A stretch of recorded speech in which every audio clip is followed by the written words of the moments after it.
आज हम लोग रिवाइज करेंगे सेंट्रल टेंडेंसी के जितने भी फॉर्मूलाज हैं, जितने भी थियरी पॉइंट्स हैं, सारे हम रिवाइज करेंगे ओनली सेंट्रल टेंडेंसी।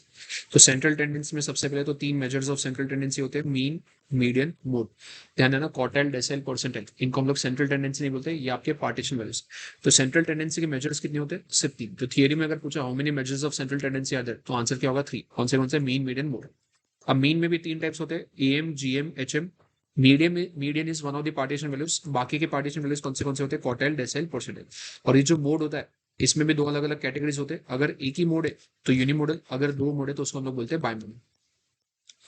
अब डेटा के तीन टाइप्स है। पहला होता है रॉ डेटा, इंडिविजुअल डेटा, जिसमें डेटा को हम लोग इंडिविजुअल ऐसे नोट करते हैं। दूसरा है अनग्रुप्ड फ्रीक्वेंसी डिस्ट्रीब्यूशन, जिसमें हम लोग डेटा लिखते हैं, सामने उसका फ्रीक्वेंसी होता है। और तीसरा है ग्रुप्ड फ्रीक्वेंसी, मतलब आपका क्लास इंटर। क्लास इंटर में भी दो टाइप है, एक्सक्लूसिव और इंक्लूसिव। पहला क्लास 10 पे खत्म हुआ, अगला 10 पे शुरू हुआ, तो इसको हम लोग एक्सक्लूसिव बोलते हैं। बट अगर 10 पे खत्म होकर 11 पे स्टार्ट हो रहा है तो इसको हम लोग इंक्लूसिव बोलते हैं। ये जो डेटा है इसको कभी कभी ओवरलैपिंग भी बोला जाता है, इसको नॉन ओवरलैपिंग। अब एएम के फॉर्मूला फॉर इंडिविजुअल, मतलब रॉ डेटा के लिए एएम का फॉर्मूला क्या होगा? Summation X upon N. Ungroup के लिए फॉर्मूला होगा summation F X upon summation F. और ग्रुप के लिए, मतलब क्लास इंटरवल के लिए, होगा summation F M upon summation F. M मतलब मिड पॉइंट। एएम के कुछ इंपॉर्टेंट पॉइंट्स है। अगर डेटा आपका यूनिफॉर्मली डिस्ट्रीब्यूटेड है बिटवीन ए एंड बी, मतलब मान लो क्वेश्चन में ऐसे बोला है 3 और 10 के बीच में डेटा यूनिफॉर्मली डिस्ट्रीब्यूटेड है। अब 3 और 10 के बीच में अगर डेटा यूनिफॉर्मली डिस्ट्रीब्यूटेड है, इसका मतलब बहुत सारे ऑब्जर्वेशन है, जिसमें लोएस्ट ऑब्जर्वेशन 3 है और हाईएस्ट 10 है। उसके बीच में कितने ऑब्जर्वेशन है हमको नहीं पता, बट डेटा कैसा यूनिफॉर्मली डिस्ट्रीब्यूटेड है। तो कितने ऑब्जर्वेशन है उससे हमको कोई फर्क नहीं पड़ेगा। हमको अगर इसका मीन निकालना है तो डायरेक्टली 3 प्लस 10 अपॉन 2, मतलब ए प्लस बी अपॉन 2। अगला, अगर मीन दिया है और नंबर ऑफ ऑब्जर्वेशन दिया है तो हम लोग सम ऑफ ऑब्जर्वेशन निकाल सकते हैं। कैसे? X bar into N. क्योंकि यहाँ पे अगर तुम देखोगे एक्स बार और एन, इन दोनों को मल्टीप्लाई करोगे तो आपको क्या मिलेगा? Sum of observation. फिर if all the observations are equal to X, तो अर्थमेटिक मीन कितना होगा? एक्स होगा। मतलब सारे ऑब्जर्वेशन अगर 5 5 5 है तो मीन भी कितना होगा? 5 होगा।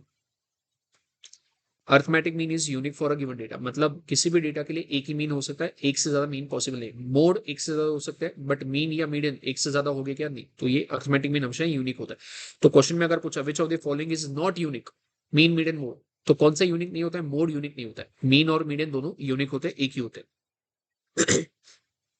Am will be affected by extreme values, क्यों? क्योंकि am considers all the values, मतलब वो मिडल वैल्यू को भी कंसीडर करता है, लोएस्ट को भी, एक्सट्रीम को भी, मतलब हाईएस्ट को भी और लोएस्ट को भी, मतलब एक्सट्रीम वैल्यूज को वो कंसीडर करता है। मतलब it is affected by extreme values. अब sum of deviations of all the values from mean is always zero. Summation of X minus X bar कितना होगा? जीरो। वही अगर मैं summation X minus X bar का होल स्क्वायर करूँ तो zero आएगा क्या? नहीं, बट जो भी आंसर आएगा वो मिनिमम होगा। मतलब जैसे फॉर एग्जाम्पल अगर मेरे पास तीन ऑब्जर्वेशन, लेट्स से 5, 12 और 10, अगर मैं इसका मीन कैलकुलेट, इनका टोटल 27 है, डिवाइडेड बाय 3, मीन कितना आएगा? 9। पहला ऑब्जर्वेशन 5 है और मीन 9, 5 और 9 में डिफरेंस, मतलब डिविएशन कितना है? -4। 12 और 9 में डिविएशन कितना है? 3। 12 माइनस 9, 3। 10 और 9 में डिविएशन अगर मैं निकालूं, 10 माइनस 9, 1। सारे डिविएशन को अगर मैं ऐड करूं तो आंसर हमेशा क्या आएगा? 0। तो अगर सारे ऑब्जर्वेशन का अगर मीन से डिविएशन लोगे और सारे डिविएशन को ऐड करोगे तो आंसर हमेशा क्या आएगा? 0। बट अगर मैं इनका स्क्वायर करके ऐड करता हूं, मतलब -4 का स्क्वायर कितना होगा? 16, 3 का स्क्वायर 9, 1 का स्क्वायर 1, आंसर आएगा 26। तो मतलब अगर मैं डेविएशन का स्क्वायर करके ऐड करता हूं तो आंसर 0 आएगा क्या? नहीं, 0 तो नहीं आएगा, बट जो भी आंसर आएगा ये मिनिमम होगा। इससे कम आंसर पॉसिबल है क्या? नहीं। तो अगर मैं डेविएशन मीन से नहीं लेता हूं, किसी और नंबर से डेविएशन लेता हूं और फिर स्क्वायर करता हूं, तो जो भी आंसर आएगा वो 26 से ज्यादा होगा। क्योंकि अगर मैं मीन से डेविएशन ले रहा हूं तो सारे डेविएशन का स्क्वायर कर रहा हूं, तो जो भी आंसर होगा वो मिनिमम। तो summation X minus X bar का होल स्क्वायर मिनिमम कब होगा? जब डेविएशन आप मीन से लेते। M is affected by change of origin and change of scale, मतलब उसको एडिशन सब्ट्रैक्शन भी फर्क पड़ता है, मल्टीप्लिकेशन डिवीजन से भी फर्क पड़ता है। It is not possible to find mean graphically, graph से मीन को नहीं निकाल सकते। मीडियन या मोड को ग्राफ से निकालना पॉसिबल है, बट मीन नहीं। फिर अगला आता है कंबाइंड अर्थमेटिक मीन। दो अलग अलग ग्रुप्स अगर दिए, दोनों को कंबाइन करके अगर एक सिंगल मीन निकालना है तो वहां पे यूज होगा कंबाइंड एम। कंबाइंड एम का फॉर्मूला क्या है? n1 x1 bar plus n2 x2 bar divided by n1 plus n2। n1 मतलब पहले ग्रुप के ऑब्जर्वेशन, n2 मतलब दूसरे ग्रुप के ऑब्जर्वेशन, x1 बार मतलब पहले का मीन, x2 बार मतलब दूसरे का। अब इसी में एक एप्लीकेशन होता है बटरफ्लाई मेथड। मतलब मान लो तुम्हारे पास बॉयज के एवरेज मार्क्स दिए है 60 गर्ल्स के एवरेज मार्क्स दिए लेट्स से 90, और पूरे ग्रुप का मतलब पूरे क्लास का कंबाइंड एवरेज दिया है 70, मतलब पहले ग्रुप का एवरेज भी दिया है, दूसरे ग्रुप का एवरेज भी दिया है, और कंबाइंड एवरेज दे दिया है, कंबाइंड एवरेज निकालना नहीं। तो जब कंबाइंड एवरेज दिया होता है तब हम लोग बटरफ्लाई मेथड अप्लाई करते हैं। 60 और 12 में डिफरेंस कितना होगा, सॉरी 60 और 72 में डिफरेंस कितना होगा 12, 90 और 72 में डिफरेंस कितना होगा 18। तो अगर मुझे बॉयज और गर्ल्स, नंबर ऑफ बॉयज और नंबर ऑफ गर्ल्स का रेशियो निकालना है तो रेशियो क्या होगा 18:12, 6 3 जा 18, 6 2 जा 12, तो बॉयज और गर्ल्स का रेशियो कितना हो जाएगा 3:2। तो ये होता है बटरफ्लाई मेथड। जैसे अर्थमेटिक मीन होता है वैसे ज्योमेट्रिक मीन होता है। ज्योमेट्रिक मीन कैलकुलेट करना बहुत सिंपल है, मतलब मान लो अगर तुम्हारे पास 3 नंबर्स 2 3 5, इनका ज्योमेट्रिक मीन अगर निकालना है तो कुछ नहीं करना है, तीनों को मल्टीप्लाई करो, रेश टू, कितने ऑब्जर्वेशन है 3, तो रेश टू 1/3। अगर 4 ऑब्जर्वेशन हो गए तो चारों को मल्टीप्लाई करो, रेश टू 1/4, तो जितने ऑब्जर्वेशन है रेश टू 1/4। बट वही अगर मान लो फ्रीक्वेंसी के साथ दिए, मतलब एक्स के वैल्यू दिए और फ्रीक्वेंसी दिए 3 1 4, एक्स के वैल्यू से 3 1 4, 3 का फ्रीक्वेंसी 2 है, 1 का फ्रीक्वेंसी 4 है और 4 का फ्रीक्वेंसी 3। तो जब फ्रीक्वेंसी के साथ दिया है तो क्या करना है, एक्स रेश टू एफ, तो 3:2 multiplied by X raise to F 1:4 multiplied X raise to F, तो 4:3 होल रेस टू 1/, यहाँ पे ऑब्जर्वेशन देखो कितने, जो भी आपका फ्रीक्वेंसी का टोटल होगा वही ऑब्जर्वेशन होगा, 2 + 4 6, 6 + 3 9, तो टोटल 9 ऑब्जर्वेशन है, तो raise to 1/9। Group sorry individual के लिए ज्योमेट्रिक मीन का फॉर्मूला दे दिया है, अनग्रुप के लिए ज्योमेट्रिक मीन का फॉर्मूला दे दिया है, ग्रुप के लिए ज्योमेट्रिक मीन करो मत, सिलेबस में है। Important points about geometric mean, geometric mean is not defined for negative numbers, क्योंकि अगर नेगेटिव नंबर होगा तो स्क्वायर रूट लेना पॉसिबल नहीं होगा, तो ज्योमेट्रिक मीन निकालना पॉसिबल नहीं जब नेगेटिव नंबर होगा। No observation should be negative. Geometric mean of the reciprocal is the reciprocal of geometry, theory point है, याद रखो। ये दोनों थियरी पॉइंट है, वैसे के वैसे याद रखना है, थियरी में पूछा जा सकता है। If all the observations are equal से equal to X then geometric mean is also X. सारे ऑब्जर्वेशन अगर 5 5 5 है तो ज्योमेट्रिक मीन भी कितना होगा 5 होगा। For two numbers A and B geometric mean is square root of A B, क्योंकि अगर दो नंबर्स है तो दोनों नंबर का ज्योमेट्रिक मीन कैसे निकालोगे, दोनों को मल्टीप्लाई करोगे, और दो ही नंबर है तो रेस टू 1/2 आएगा, रेस टू 1/2 का मतलब क्या होता है square. If one of the values is zero then geometric mean is zero. अगर मान लो चार ऑब्जर्वेशन, चार में से एक भी वैल्यू अगर जीरो तो चारों का मल्टीप्लिकेशन जीरो हो जाएगा, चारों का मल्टीप्लिकेशन अगर जीरो होगा तो ज्योमेट्रिक मीन भी कितना zero. If any one of the values is zero then geometric mean is zero. If all the observations are multiplied by K geometric mean is also multiplied by K. मतलब इसमें multiplication का effect आता है, मतलब change of scale का effect आता है, but change of origin का इफेक्ट नहीं आता।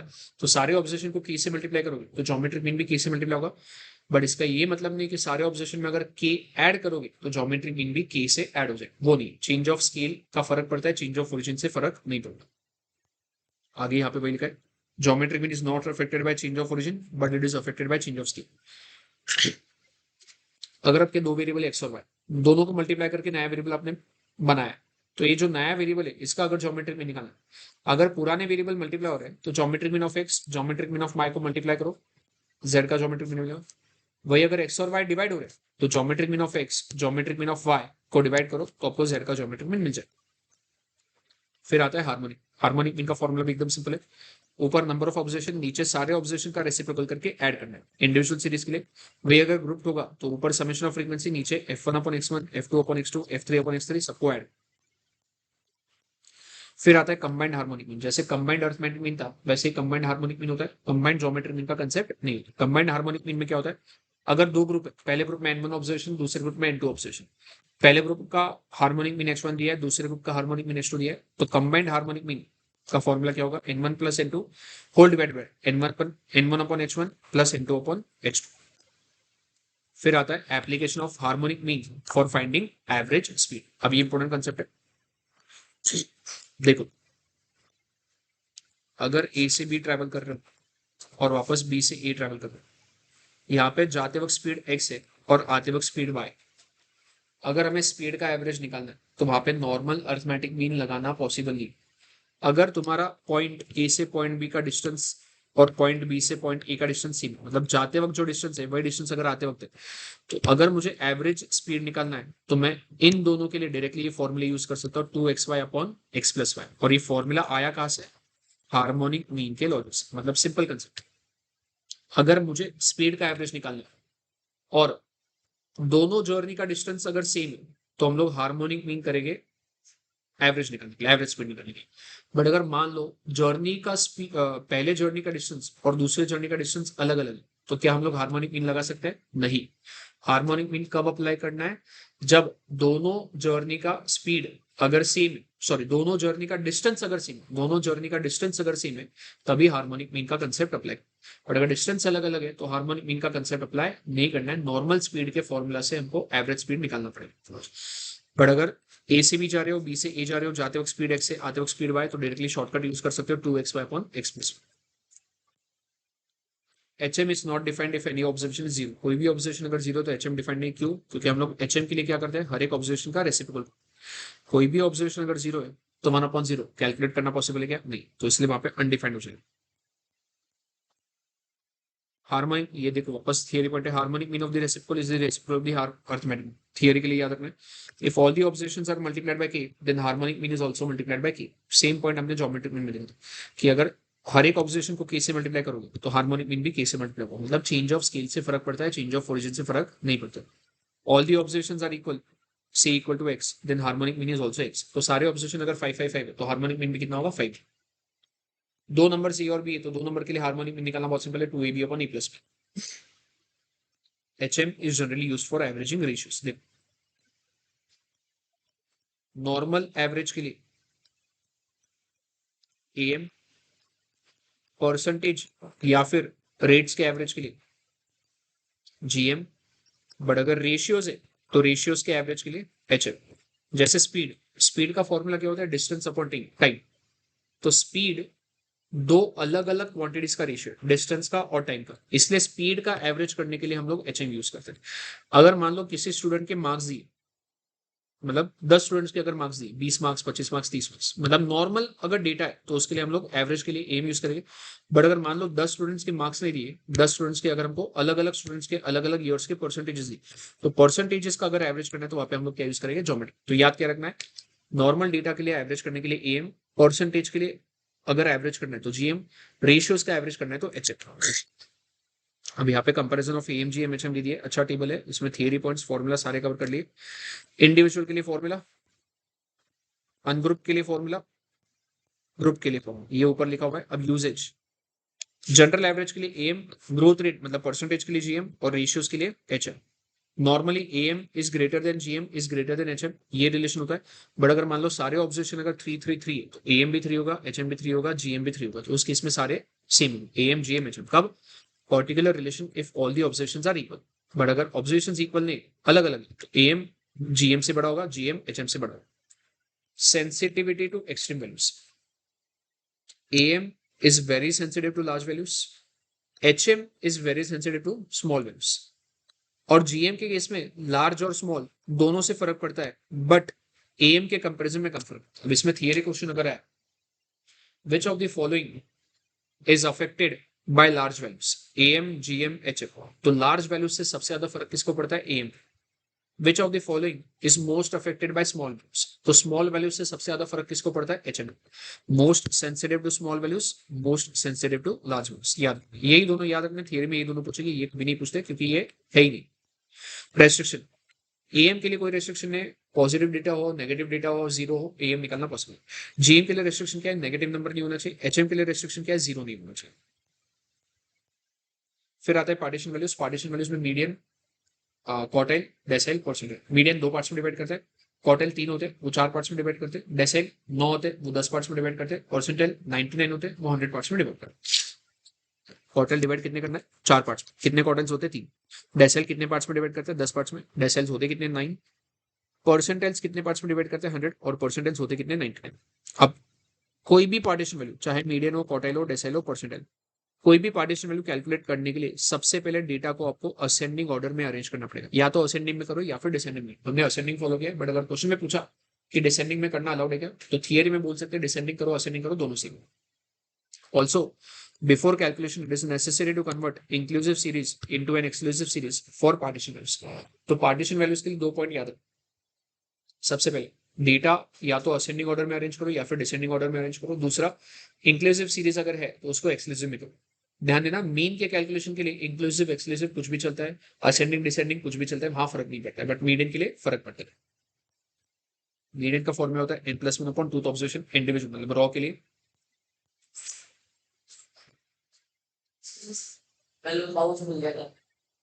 If the number of observations is odd, median is the middle value. But if the number of observation is even, median is the average of two middle values. मतलब देखो,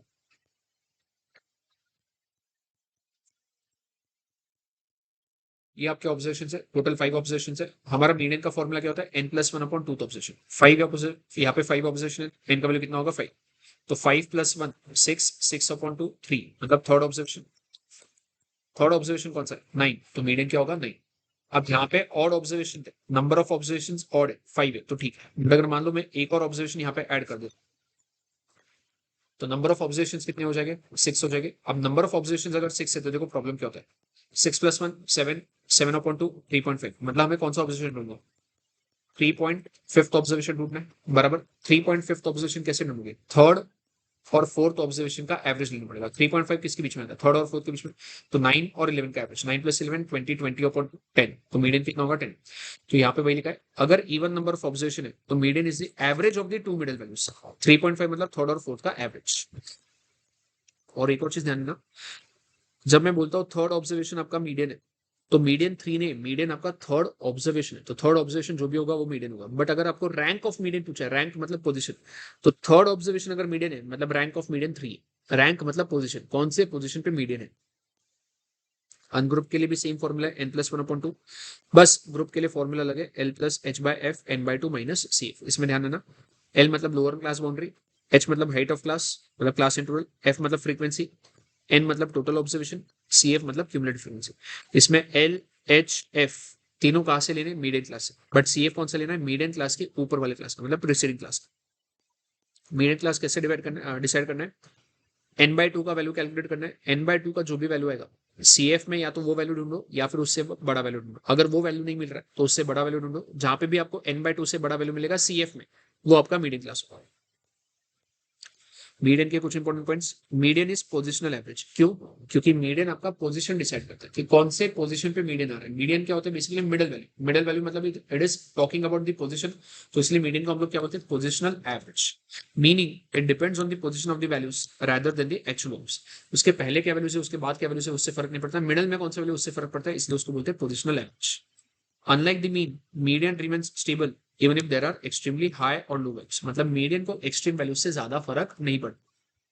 for open ended distribution, open ended मतलब below 30, above 70, open ended classification, only median can be calculated and no other measure of central tendency can be calculated।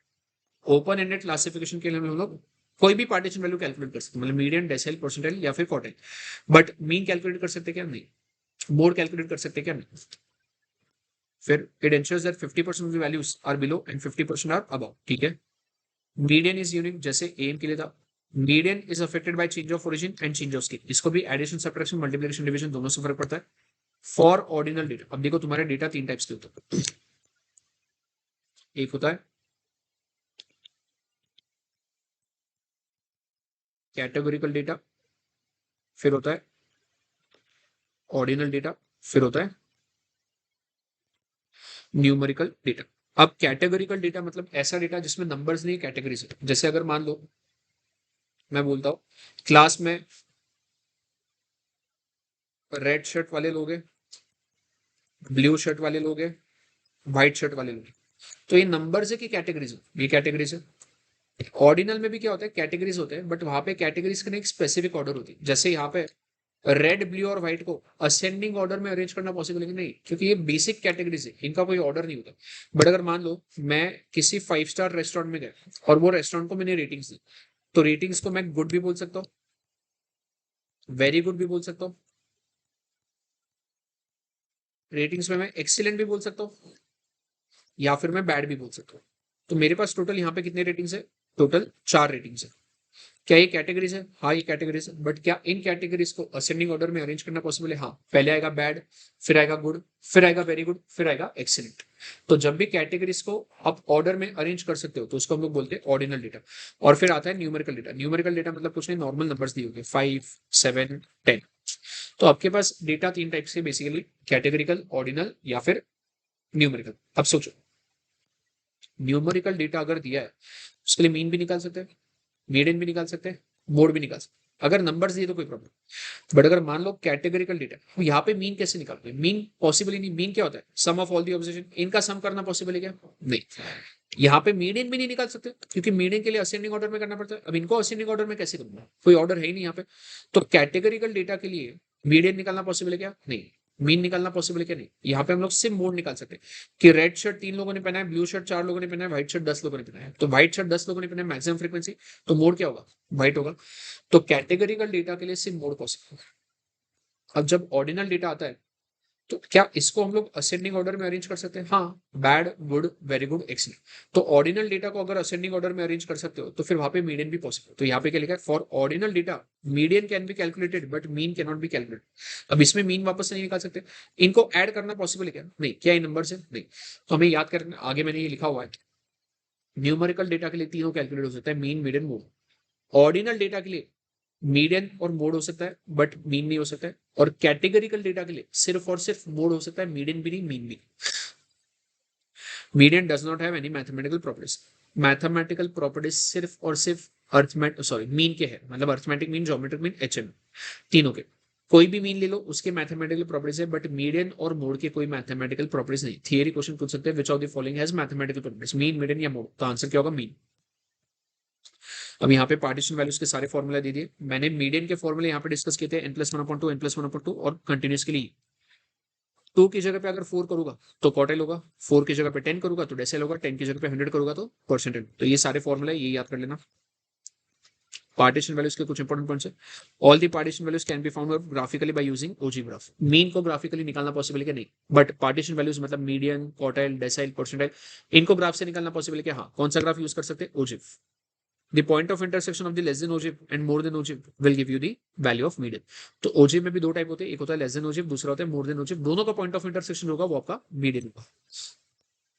Mode, mode मतलब कुछ नहीं होता है, जो भी ऑब्जर्वेशन सबसे ज्यादा बार ऑकर होता है उसको हम लोग मोड बोलते हैं।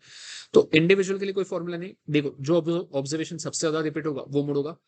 अनग्रुप्ड के लिए जिसका फ्रीक्वेंसी हाईएस्ट वो आपका मोड होगा। जिसका फ्रीक्वेंसी हाईएस्ट मतलब वही सबसे ज्यादा बार आ रहा है, मतलब वही आपका मोड होगा। सिर्फ ग्रुप के लिए आपका फॉर्मूला है L+H F-F1 2F upon, sorry, F-F1 upon 2F -F1 -F2। इसमें L मतलब वापस lower limit of the model class, H मतलब class interval of the model class, F मतलब मॉडल क्लास का फ्रीक्वेंसी, F1 मतलब मॉडल क्लास के ऊपर वाले, मॉडल क्लास के ऊपर वाले का फ्रीक्वेंसी, और F2 मतलब मॉडल क्लास के नीचे वाले का फ्रीक्वेंसी। अब मॉडल क्लास क्या होगा? जिसका फ्रीक्वेंसी हाईएस्ट होगा वो आपका मॉडल क्लास होगा। ध्यान देना, मोड के लिए क्यूमुलेटिव फ्रीक्वेंसी की जरूरत नहीं पड़ती। क्यूमुलेटिव फ्रीक्वेंसी की जरूरत सिर्फ और सिर्फ पार्टीशन वैल्यूज के लिए पड़ती है, मतलब मीडियन के लिए, क्वार्टाइल के लिए, डेसिमल के लिए, परसेंटाइल के लिए। ना मीन के लिए जरूरत पड़ती है, ना मोड के लिए जरूरत पड़ती है। थियरी में पूछा जाता है क्यूमुलेटिव फ्रीक्वेंसी की जरूरत किसके लिए पड़ती है? मीन के लिए, मीडियन के लिए, या मोड के लिए? सिर्फ और सिर्फ मीडियन के लिए, मोड और मीन के लिए नहीं। It is important to convert inclusive to exclusive. जैसे पार्टीशन वैल्यूज में इंक्लूसिव से एक्सक्लूसिव किया था, वैसे यहाँ पे करना पड़ेगा। Important points about mode. Mode can be used for nominal, ordinal और न्यूमेरिकल। मैंने पहले ही बोला मोड कहीं पे भी यूज हो सकता है। नॉमिनल डेटा, नॉमिनल मतलब कैटेगरिकल डेटा, कैटेगरिकल को नॉमिनल बोल जाता है, ऑर्डिनल डेटा या फिर numerical data. Unlike mean, mode is not affected by extreme values. Mode को एक्सट्रीम वैल्यू से फर्क नहीं पड़ता। अब देखो, मीन को एक्सट्रीम वैल्यू से फर्क पड़ता है क्या? हाँ। मीडियन को फर्क पड़ता है क्या? नहीं। मोड को फर्क पड़ता है क्या? नहीं। तो क्वेश्चन अगर ऐसा बोला, विच of the following is not affected by extreme values, और ऑप्शन में मीडियन भी दिया है, मोड भी दिया है, तो कौन सा ऑप्शन टिक करेगी? कंफ्यूजन होता है। तो देखो, सबसे कम फर्क मीडियन को पड़ता है। Median is least affected by extreme values. Mean को तो फर्क पड़ेगा ही, बहुत फर्क पड़ेगा। मोड को बहुत ही कम फर्क पड़ता है, बट मीडियन से कम नहीं पड़ता है। तो अगर मैं ऑर्डर वाइज बोलूं, सबसे ज्यादा एक्सट्रीम वैल्यूज से किसको फर्क पड़ता है? मीन को, उसके बाद मोड को, और सबसे कम फर्क किसको पड़ता है? मीडियन को। तो अगर क्वेश्चन में बोला विच of the following is not affected by extreme values, तो हमारा आंसर होगा मीडियन। हाँ, मोड को भी ज्यादा फर्क नहीं पड़ता है, बट मोड और मीडियन के कंपैरिजन में मीडियन तो सबसे कम अफेक्ट होता है एक्सट्रीम वैल्यू से। मोड को भी थोड़ा बहुत अफेक्ट होगा, क्योंकि मीडियन क्या होता है? सेंट्रल वैल्यू, उसको हाईएस्ट और लोएस्ट से कोई फर्क पड़ेगा क्या? नहीं। तो विच of the following is least affected by extreme values? Median. Which of the following is not affected by extreme values, और उसमें ऑप्शन में मोड भी दिया और मीडियन भी दिया, तो आंसर क्या होगा? Median. It is the only major of central tendency that can be measured for categorical data, मतलब क्वालिटेटिव डेटा, जहां पे कैटेगरी से वापस से मोड निकाल सकते हैं। Mode is affected by sampling fluctuation, वापस थियरी पॉइंट है, ठीक है। It is the most popular measure of central tendency. अगर क्वेश्चन में पूछा which of the following is most popular, तो आंसर क्या होगा? Mode. But it is sometimes not possible to calculate. कभी कभी मोड कैलकुलेट करना पॉसिबल नहीं होता है। जैसे अगर ऑब्जर्वेशन है 1, 3, 10, 12, मोड क्या होता है? कौन सा ऑब्जर्वेशन रिपीट हो रहा है हमें वो चेक करना है। यहाँ पे कोई भी ऑब्जर्वेशन रिपीट हुआ क्या? नहीं। तो यहाँ पे मोड पॉसिबल होगा क्या? नहीं। तो कभी कभी मोड कैलकुलेट करना पॉसिबल नहीं होता। Mode is affected by change of origin and change of scale both. Mode does not have mathematical properties. Mathematical properties सिर्फ मीन के है, मीडियन और मोड के नहीं। Empirical formula of mean median mode. तो मीन मीडियन मोड में एक empirical formula है, और वो कब यूज करना है? Only if data is moderately skewed. तो फॉर्मूला क्या है? Mean minus mode is equal to 3 into mean minus median. तो क्वेश्चन में 3 में से 2 वैल्यूज दे देंगे, मीन मीडियन मोड में से 2 वैल्यूज दे देंगे, तीसरा वैल्यू निकालना होगा। तो ये फॉर्मूला हम लोग यूज कर सकते हैं। अब यहाँ पे मीन मीडियन मोड का बहुत ही अच्छा कंपेरिजन है। ये कंपेरिजन तुम रेफर कर सकते हो, इसमें तुम्हारे सारे थियरी पॉइंट्स कवर हो जाएंगे। सबसे पहले यूनिकनेस। मीन यूनिक होता है, एक ही होता है। मीडियन भी यूनिक होता है, एक ही होता है। But mode is not unique. किसी भी डेटा में एक से ज्यादा मोड हो सकता है, तो वो यूनिक नहीं होता है। Affected by extreme, yes, no, no. तो मीडियन और मोड को एक्सट्रीम से फर्क पड़ता है क्या? नहीं। पर फिर भी which of the following is not affected by extreme पूछा है, तो हम लोग मीडियन टिक करेंगे कि मोड टिक करेंगे? मीडियन टिक करना है, simple. Affected by sampling fluctuation, ये बहुत ही ज्यादा थियरी पॉइंट है। ये अगर नहीं भी याद रखोगे तो भी चलेगा, मैं एक बार समझा देता हूँ। अगर आपका डेटा सिमेट्रिक है तो mean is not much affected. मतलब मीन और मीडियन में अगर मैं कंपेरिजन करता हूँ, मीन और मीडियन में सिमेट्रिक डेटा के लिए मीडियन ज्यादा अफेक्ट होता है as compared to mean. But skewed data के लिए, मतलब जब डेटा सिमेट्रिक नहीं है, तो mean is more affected as compared to median. थोड़ा कंफ्यूजिंग पॉइंट है, ध्यान दो। सिमेट्रिक डेटा के लिए किसको ज्यादा फर्क पड़ता है? मतलब who is affected bye sampling fluctuation? अगर डेटा सिमेट्रिक है तो median is more affected. But अगर डेटा अगर स्क्यूड है तो मीन इज मोर अफेक्टेड। और मोड के केस में कुछ नहीं, सिमेट्रिक हो या स्क्यूड हो, वो अफेक्ट तो होने ही वाला। अब बात करते हैं नॉमिनल डेटा। ये सब नॉमिनल मतलब कैटेगरी विदाउट ऑर्डर, ऑर्डिनल मतलब कैटेगरी विद ऑर्डर। मतलब अगर सिर्फ कैटेगरी रेड ब्लू ग्रीन, इसमें ऑर्डर है क्या? नहीं। बट कैटेगरी विद ऑर्डर है, मतलब गुड, वेरी गुड, एक्सीलेंट, इसमें ऑर्डर है क्या? हाँ, ऑर्डर है। पहले गुड आता है, फिर वेरी गुड आता है, फिर एक्सीलेंट आता है। तो नॉमिनल डेटा मतलब category without order, ordinal data मतलब category with order. Nominal data में सिर्फ और सिर्फ मोड निकाल सकते हैं, ऑर्डिनल डेटा में मीडियन और मोड दोनों निकाल सकते हैं, और न्यूमेरिकल डेटा में तो मीन, मीडियन, मोड तीनों निकाल सकते हैं। मैथमेटिकल प्रॉपर्टीज सिर्फ मीन के होते हैं, मीडियन और मोड के नहीं होते। कैलकुलेशन बाय ओजिव, मीन को कैलकुलेट करना पॉसिबल है क्या ओजिव से? नहीं। मीडियन कैलकुलेट कर सकते हैं ओजिव से, मोड को ओजिव से कैलकुलेट कर सकते हैं क्या? नहीं। मोड के लिए कौन सा ग्राफ यूज होता है? मोड के लिए हम लोग यूज करते हैं histograph.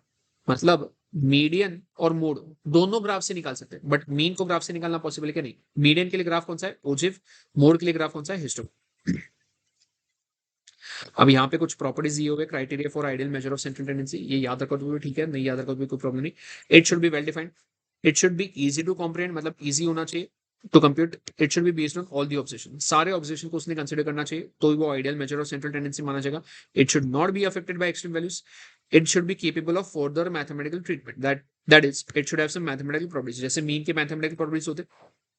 It should B least affected by sampling function. ये कुछ इंपॉर्टेंट नहीं, इसको याद मत रखो। बट इसके पहले के जो टेबल्स मैंने दो दिए, ये जो दो टेबल्स है ये याद रखना है। इसमें भी ये वाला पॉइंट अगर कंप्लीटली इग्नोर करो तो चलेगा, बट ये जो बाकी के पॉइंट्स है ये याद रखना, थियरी के लिए काम में तुमको आएंगे। और इसके पहले का भी जो टेबल था वो भी याद रखना, सारे फॉर्मुलाज रिवाइज करना, सारे इंपॉर्टेंट पॉइंट्स इसमें कवर कर लिए हमने ओनली फॉर सेंट्रल टेंडेंसी। इसमें अभी तक डिस्पर्शन नहीं, ये सिर्फ सेंट्रल टेंडेंसी का था।